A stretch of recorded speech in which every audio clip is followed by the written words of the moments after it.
Welcome to our exciting episode. I'm your host Intan. Monique and Putri. So today we are going to dive deep into our discussion. Today we want to discuss about the essential part in the educational world. Okay, of course. Today we are so excited to talk about the world of material program design. But before we dive deeper into the talk, right? I want to ask one of you. Maybe I will ask Putri. Why do you think our today's topics is very significant? It's about MPD, right? Yeah. I think a material program design or MPD is the cornerstone of modern education. It means that it's like medium where we can learn new and modern educational or learning experiences, and we can also prepare the students for success in a rapidly changing world that we know. Yeah, I agree. Especially for us as learners or as an educators, we're constantly seeking for effective ways to impart our knowledge, to impart the knowledge, or to facilitate the learning process. Right? That's where the material program design comes into the play. And also, don't you guys want to recall or take a look back, because we had an MPD class before, right? In our previous semester, maybe. Yeah. So, what do you guys think about it? What do you guys think about the class? What have you learned about in the MPD class? Intan, maybe. In MPD class, I learned many things, many new things, especially in creating an exciting book. Like we learn how to create the material in the book that follows the technology, how to make a money by selling our book.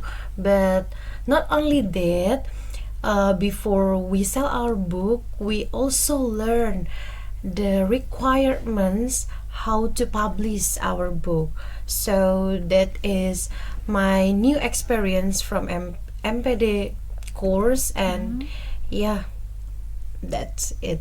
Yeah, actually, that is very exciting, right? Yeah. Okay, so in this episode today, we will explore the intricacies of designing educational materials that not only engage and inspire but also empower students to have their own modern learning experiences. So, we will uncover the trends, best practices, and real-world success by having a wonderful guest today. Can you guess, guys?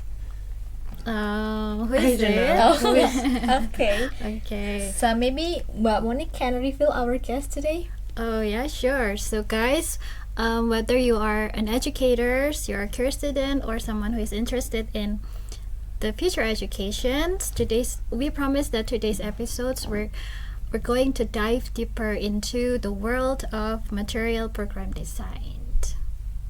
So please welcome our guest, Bu Retno. Yay! Our guest for today's talk. How are you, Bu Retno? Oh, I'm fine, Intan. Thank you. Well, everyone looks so great this afternoon. I'm glad to meet you. Thank you. So, in today's talk, we want to ask some question. For the first question, what are your hopes and dreams for the future of material program design? Okay, Intan. First of all, I should say that I'm feeling very grateful because you invite me to share some ideas, experiences, and so on, dealing with material and program designs. Yeah, thanks so much. And then, before I continue answering your questions, I should make clear that in my opinion, program and materials are two different things. So if we talk about a program, that is something which is bigger than just wider than just materials. So a program is, let's say, an instruction, and it consists of some components such as curriculums or course outline, and then the assessment part, materials, and teaching learning strategies or approach to teaching learning strategies. So if they are combined to make one phrase a material program design, then actually we have two different things to discuss. Okay, so I have stated that I should focus on two aspects. So for the program design, or the person who designs it, I call him program designer. I hope that people will become more and more creative, and they can see opportunities that actually there are more and more demands and challenges for them, so that they could express their creativity and create programs which, in the case of educational field, programs that can educate but at the same time also entertain the audience.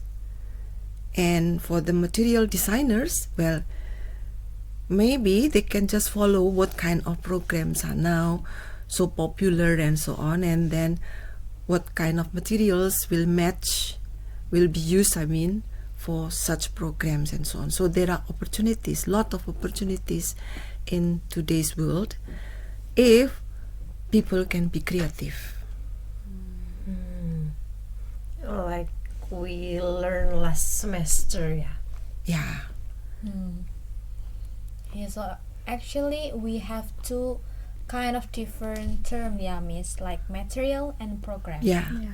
But they are not separated totally. They are related, because materials, in my understanding, are just part of the whole programs. Yes. Okay, do you guys want to add something, or should we move to another question? Do you guys No, want to add maybe something? enough. No? Okay, so for the next question, maybe? Okay, for the second question, Miss, what advice would you give to the policymakers on how to support and invest in material program design in Indonesia especially? So policymakers that you mean probably refer to our government, and then probably also publishers. Please do not just limit the creativity of teachers, of young people, because usually fresh ideas come from them. But if at the setting of schools, teachers are too limited or are forced to follow curriculum rigidly, then usually they will try to do just what is required. They cannot explore more and more and show their creativity.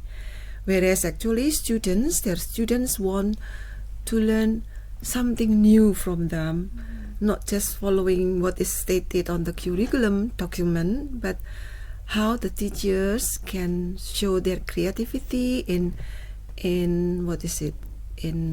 exploring more, still following the curriculum, but how to make materials or supplementary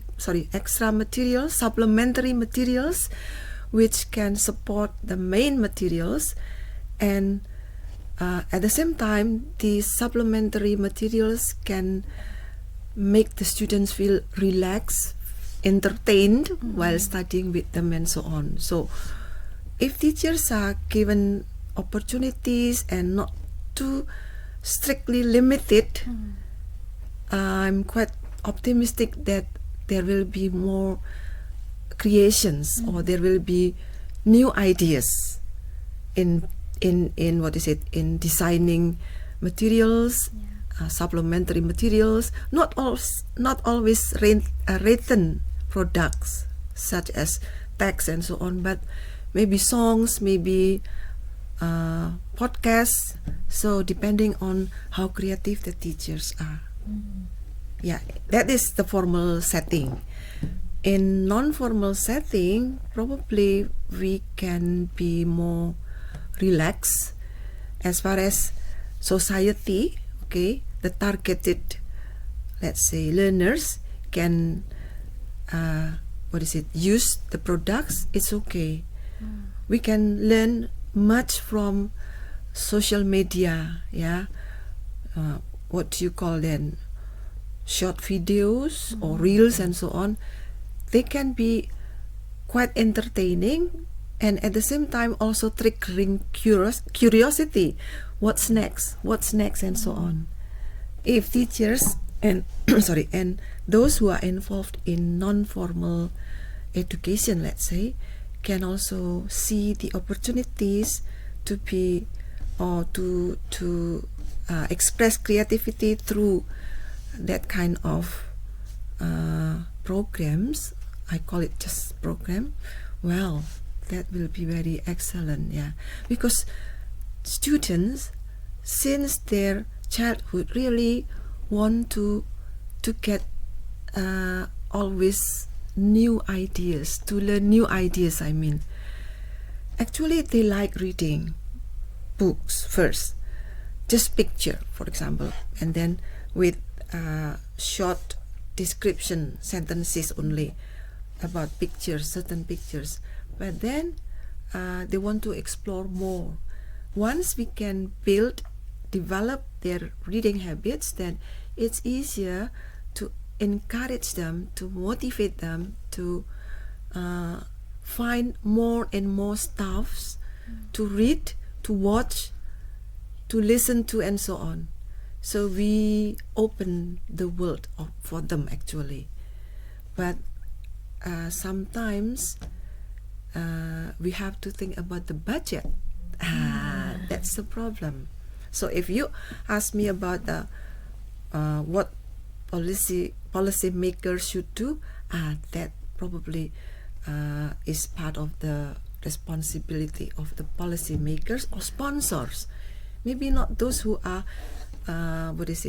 those who are who have the authority formally, but just sponsors, people who really want to donate some funding on material, or let's say book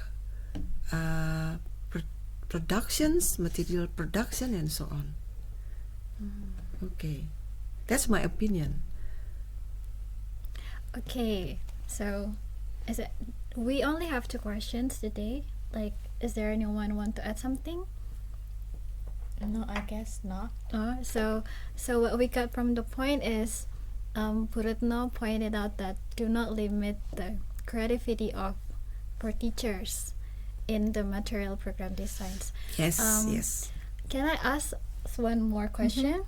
Mm-hmm. So for Purutno, maybe Purutno can give some kind of like suggestion or message for maybe teachers, or especially pre-service teachers in the world of material program design. What should they do? What's the best way to do the material program design? Probably I begin from the pre-service teachers. teachers. First, of course, don't limit your potential, because actually as human beings we are given potentials, talents, and so on. So if you still remember Bloom's taxonomy, there are levels of thinking, let's say how human beings think, process information, and so on. So from the bottom we have the memorizing level, and the highest level is creating something. So don't limit your potentials. Once you know your strength and at the same time also your limitation, then think about what you can do to explore more and more, so that your strength can be really your strength, and your limitation can be a little bit reduced or minimized. And then use technology, of course, because young people now are very good and are very interested in technology compared to people of the previous generation like me. So use technology as much as possible if you can to support your creativity. And we should not also forget attitude, because probably social media gives us a lot of opportunities, examples, and so on. But if this is not our right to use, don't claim that it is yours. So please respect the rights of others who have actually been working very hard to create the products that now you use and you claim as yours, and so on.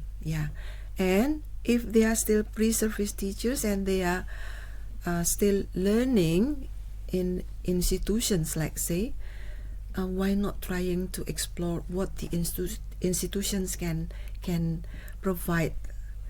Probably facilities like a studio, mini studio, library, and so on. Because just by working a little bit harder, then we usually can sharpen our mind and get more ideas, new ideas. That's all. Oh. Okay, so can I say that the message is like the pre-service teachers or teachers need to have wisdom to use their potential, and also to use technology and facilities in material program design. The available materials, use them at your best. Okay, so I think that is for today's episode. Do you guys want to add something, or is it enough? I just want to appreciate Bu Retno for being here. Yes, Bu, thank you for so the much. Very inspiring suggestions and ideas, right? We are so enlightening today. Yeah. Okay. That's what I can do. Probably in class, time limits us to have very relaxing conversations like this. Okay, thanks so much. I hope you can be part of the new generation who will produce more and more materials and programs. Okay. Yep, so okay, Bu Retno, so thank you for joining us My today. pleasure. Thank you for guiding us through this very exciting episode. So I think that's all for today. I hope this video would be beneficial for every one of you who is watching this video.